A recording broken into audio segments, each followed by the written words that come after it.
heart sings louder when I hear them in Hebrew. Hear, O Israel, the Lord is our God, the Lord alone. You shall love the Lord your God with all your heart, with all your soul, and with all your might. Keep these words that I'm commanding you today in your heart. Recite them to your children. Talk about them when you're at home and when you are awake, when you lie down and when you rise. Bind them as a sign on your hand. Fix them as an emblem on your forehead. Write them on the doorposts of your house and on your gates.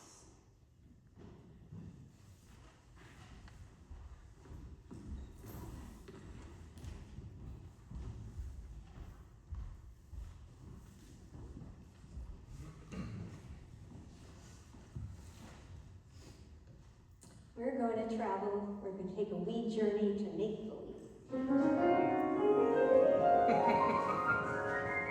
And just to tell you ahead of time, I'm enjoying the love of wearing this sweater because it represents Mr. Rogers, but it also, this was my dad's sweater. So this is an absolute joy to me. It's a wee bit big. Are there any children or young people who'd love to come forward and hear a wee story? Come on forward.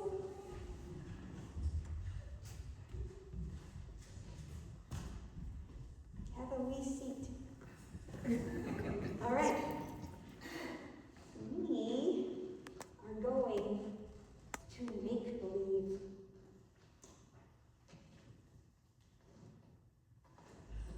I am a baker.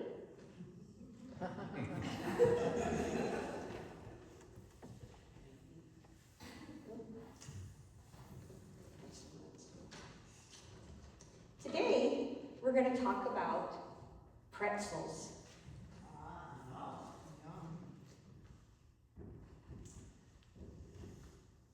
See the shape of the pretzel, right?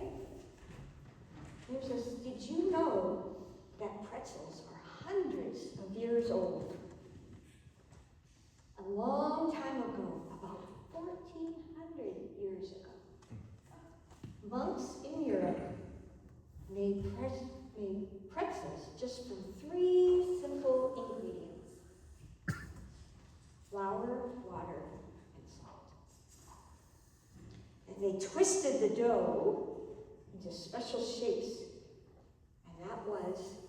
and it reminded people when they were twisting them of children wrapping their arms in prayer. When children learned their prayers, the monk gave them a pretzel as a special treat.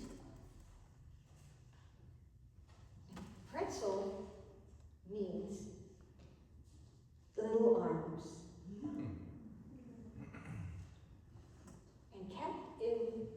So in the Catholic ministry, they said there's 3 holes, and those 3 holes represent the Trinity. So every time you eat, today, every time when you see a pretzel, you can remember its special story.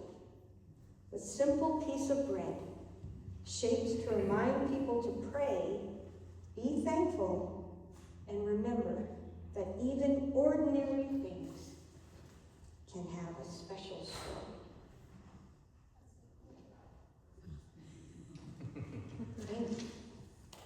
There will be lots of pretzels at the coffee hour.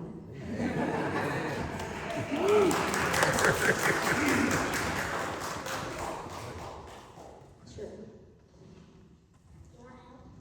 Nope. Yep.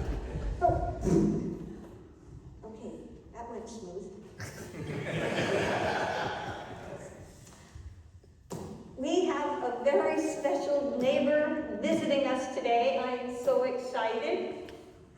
like to invite up Orin Reynolds from Kol HaNeshamah. Thank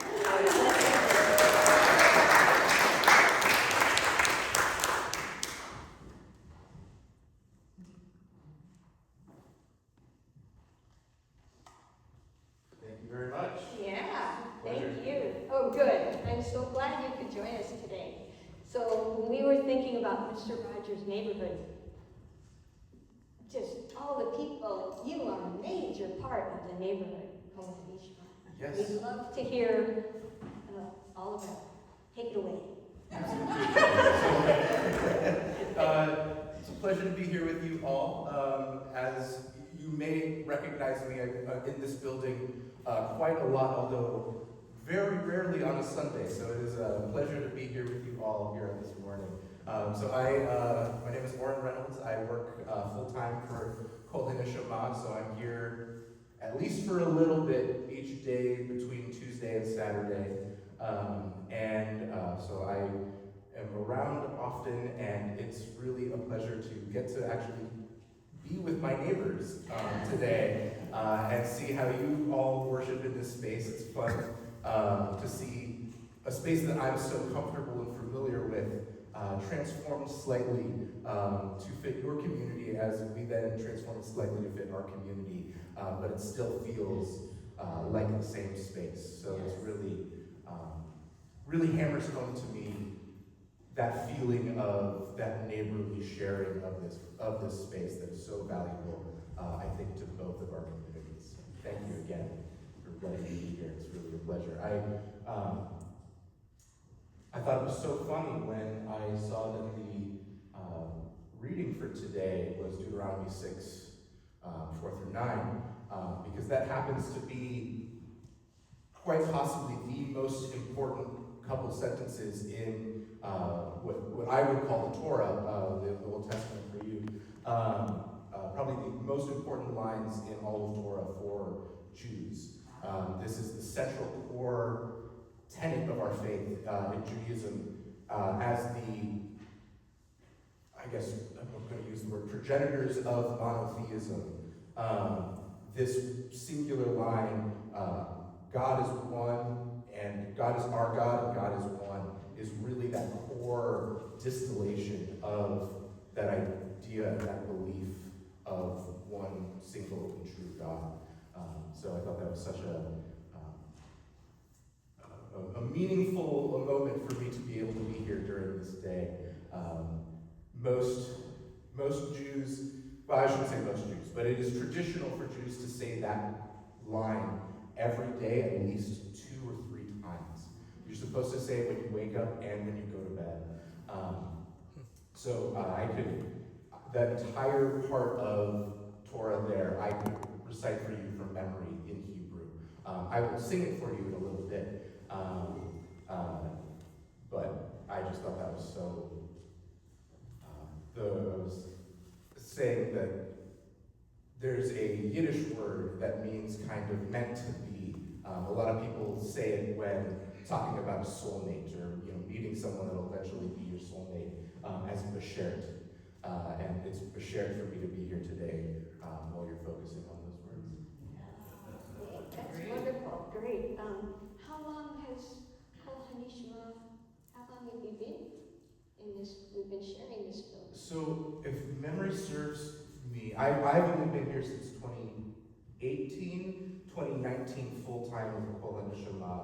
But I believe KHN has been in this building for, we started here in 2001. So, very, very quickly approaching 25 years in this building, which is pretty remarkable. A quarter of a century as we've shared this space together is really meaningful and really special.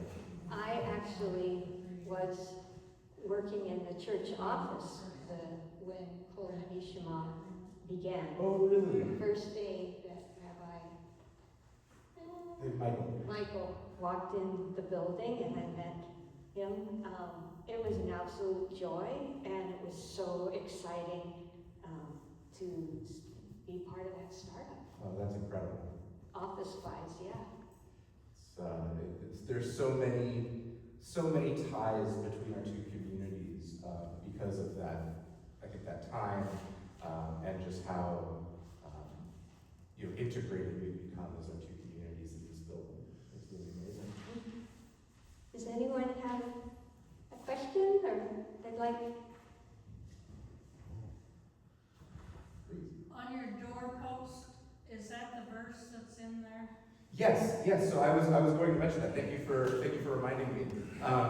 If you excuse me, if you look around the building for a lot of the spaces that are our offices or things like that, when you enter into the building, you'll see them. The little box that's on the door or on the frame of the door is a mezuzah, and that is the physical embodiment of that line that we read earlier about fix these words upon your doorsteps and your gates, and the scroll that is inside of there, which to be an official or a kosher scroll has to be handwritten by a specific kind of scribe, has those words. It has the Shema, which is that first line, Hear, O Israel, Adonai is your God, Adonai is one. Adonai being a Hebrew name for God. It literally translates into my Lord, but especially in Reform Judaism, which is the kind of Judaism that KHN subscribes to, we try to move away from gendered language of God. So we kind of just, Adonai is just the name, and we don't try to translate that to my Lord. But yes, the scrolls that would be inside of all of those boxes that you'll see throughout this building have those literal words in Hebrew on them. And they're a reminder of those words. And a follow-up on that, can you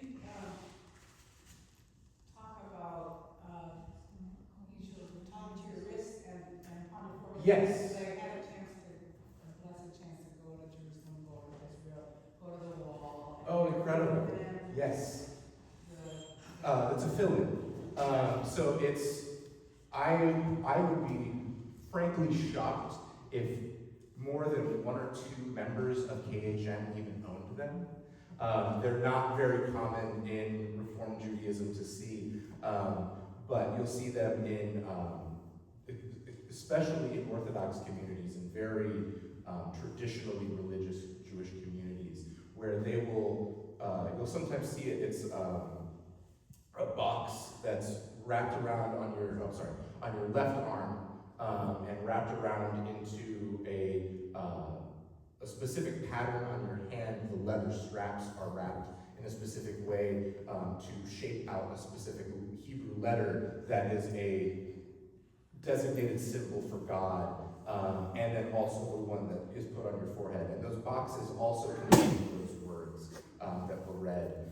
And it's again a reminder of how important those specific words in Judaism are, and also a physical practice to kind of get into, there's a Hebrew word for the specific kind of spirit you need for prayer called kavanah. It's an intentional spirit. And for very religious Jews, they use that practice of the very specific ways that you're supposed to wrap that those leather straps onto you as a way to enter into that kavanah, into that intentional, grounded space for prayer. That said, as I said, I have put them on maybe twice in my life when I was in Jerusalem, and then also when I was visiting in a very Orthodox community, because for Jews to say specific prayers, you need community. You need at least 10 people in the congregational space to say specific prayers. It's a really nice, handy, built-in way to kind of force fun of community, as it were. And I was visiting another community, and I think the rabbi's son had a baby, and so they needed a specific amount of people to come and join the community for the morning's prayers, so that they could say the correct prayers to bless the child. And so they invited me, which again, not my normal and not my most comfortable space to be in, but they had me wrap to fill in as is tradition for that as well. So it's very traditional, very meaningful, but rare to see in a lot of American communities, I'd say. Yes? You you use the word reform, does that just mean as opposed to Orthodox, or? Yeah, so there are. Oh yes. So the question was, I used the word reform, Reform Judaism, as opposed to like Orthodox Judaism. So it's kind of similar to Christianity. We have a lot of different sects, a lot of different adaptations of the tradition to either try and fit as we have modernized or try and fit as to make it more inclusive.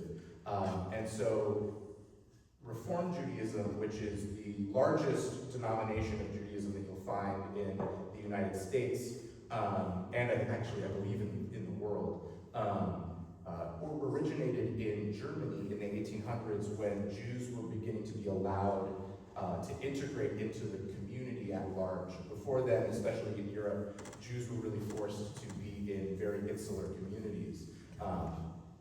And when Jews were starting to enter into the larger German community, there was a need to modernize and adapt into the at that time modern era and modern community. And so Reform Judaism kind of became from that, where it was a way to really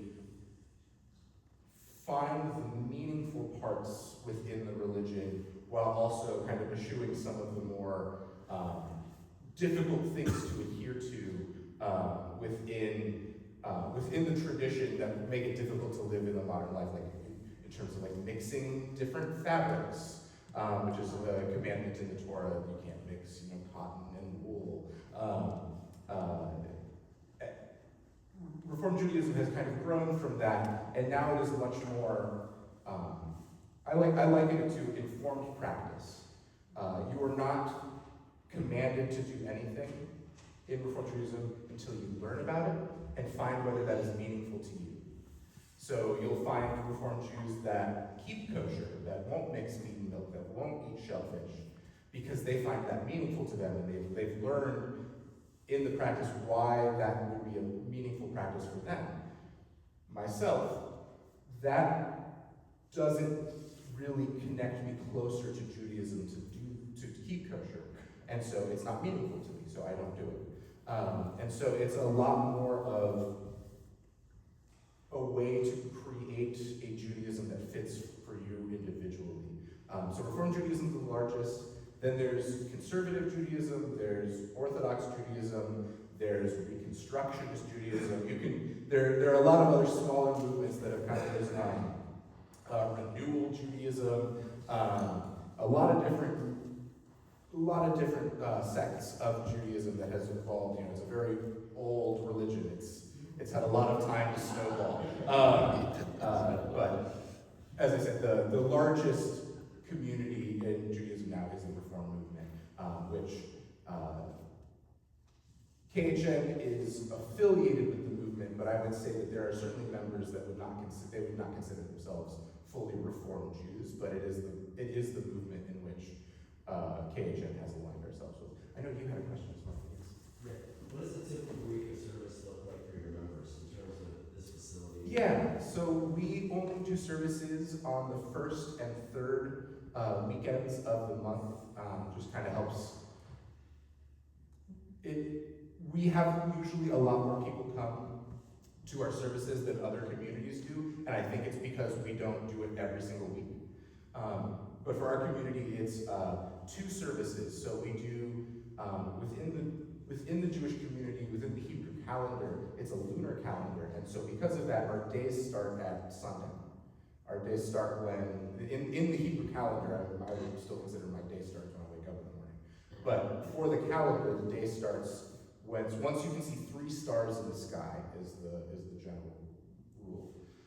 And so we count Shabbat, our Sabbath day, as the night of Friday night until the night of Saturday. And so we have a service Friday night to enter into Shabbat, enter into the Sabbath. And then we have a service in the morning on Saturday to kind of fully lock in that Sabbath day. And so our typical service would be an evening service on Friday, Saturday, morning service. If you're in a if you're in a very religious and Orthodox community, you would actually have 3 services every single day. One in the morning, one in the middle of the day. In the middle of the day, one's maybe 15, 20 minutes long, and then one in the evening. You would have 3 services every single day. But we do not do that because we maybe get 1 or 2 people to come to.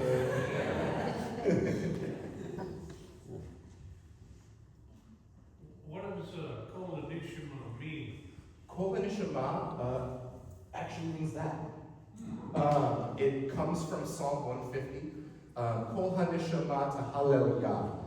Let every Kol HaNeshamah, every soul or every breath.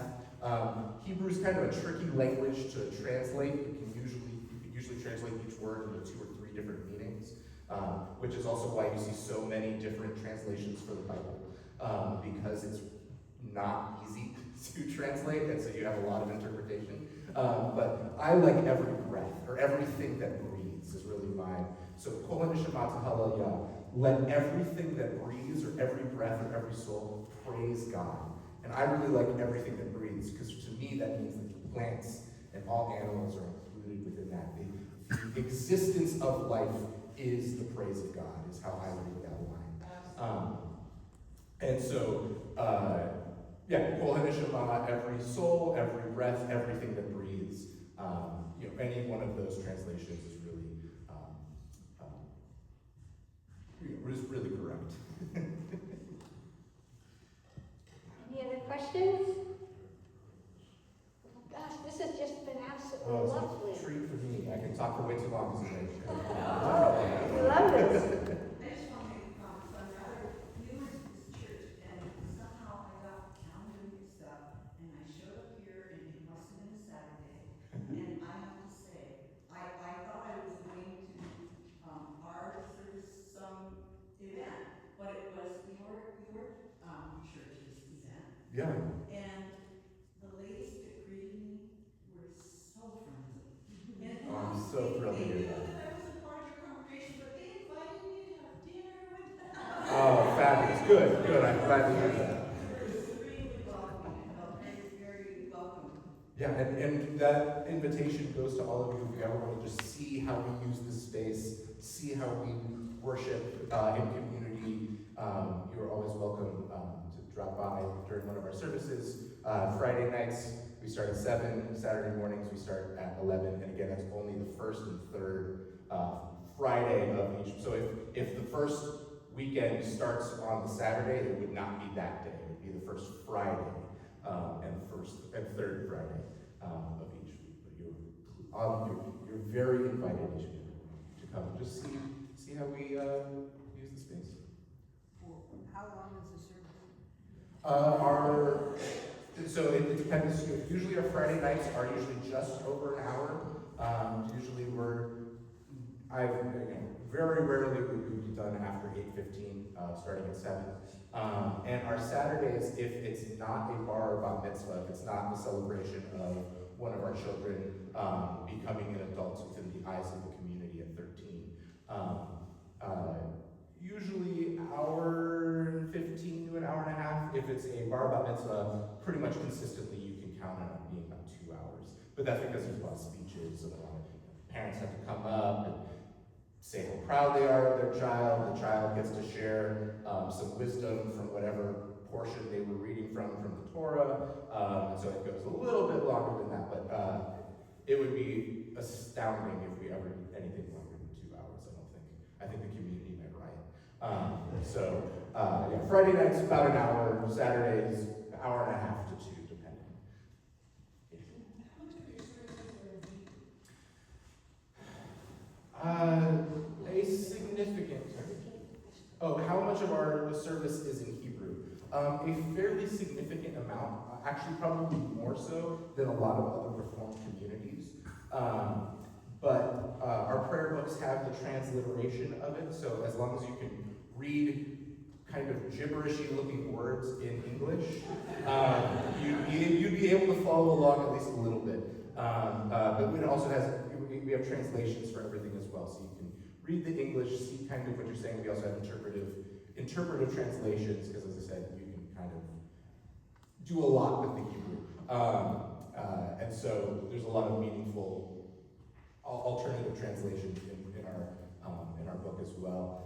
But we do a number of things in English as well. In fact, I'd love to share with you one or two songs that we do. I had a song for community in mind, a neighborhood community in mind, and then I also realized that with Deuteronomy, I should share with you our Shema as well. And you'll see that the first one has both English and Hebrew in it. Okay, is that now? Please, I'd love to. How about it?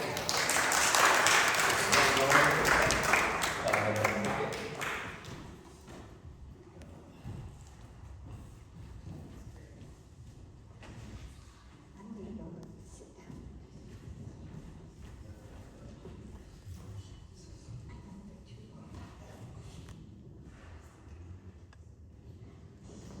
I'm one of the two music leaders of our community.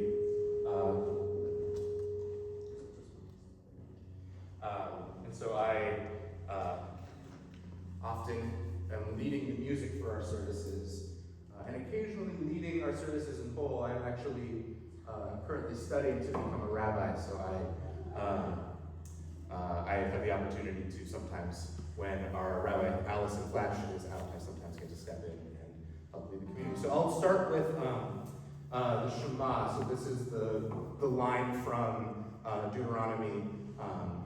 Hear, O Israel, the Lord is your God, the Lord is one. Hear, O Israel, Adonai is your God, Adonai is one. And in Hebrew, it's Shema Yisrael, Adonai Eloheinu, Adonai Echad. And this is, there are many, many different melodies to the song. This is the one that is one of my favorites, but also the one that we use most often here at KHN.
And like I said, I wanted to do one more song, if you'll allow me the time. When first thinking about coming here as a neighbor, I was trying to think of a song that we sing often that would kind of fit that theme. And so this is a song called Olam Chesed Yibaneh. And it means the world will be built on loving kindness.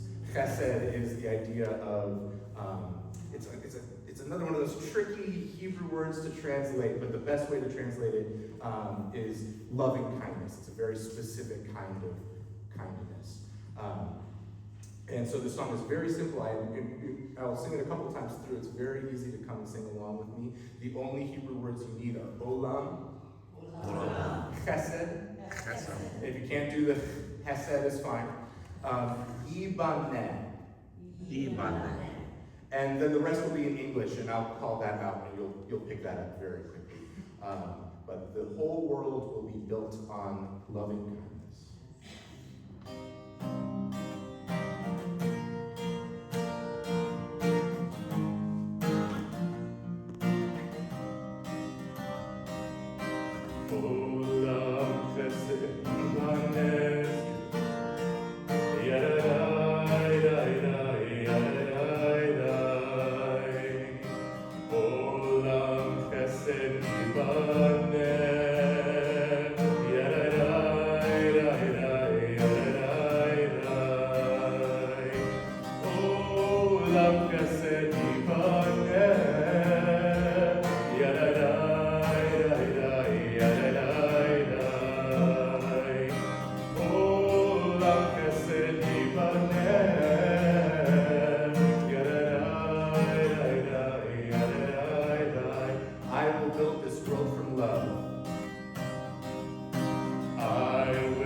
Letting your neighbor and for you all being my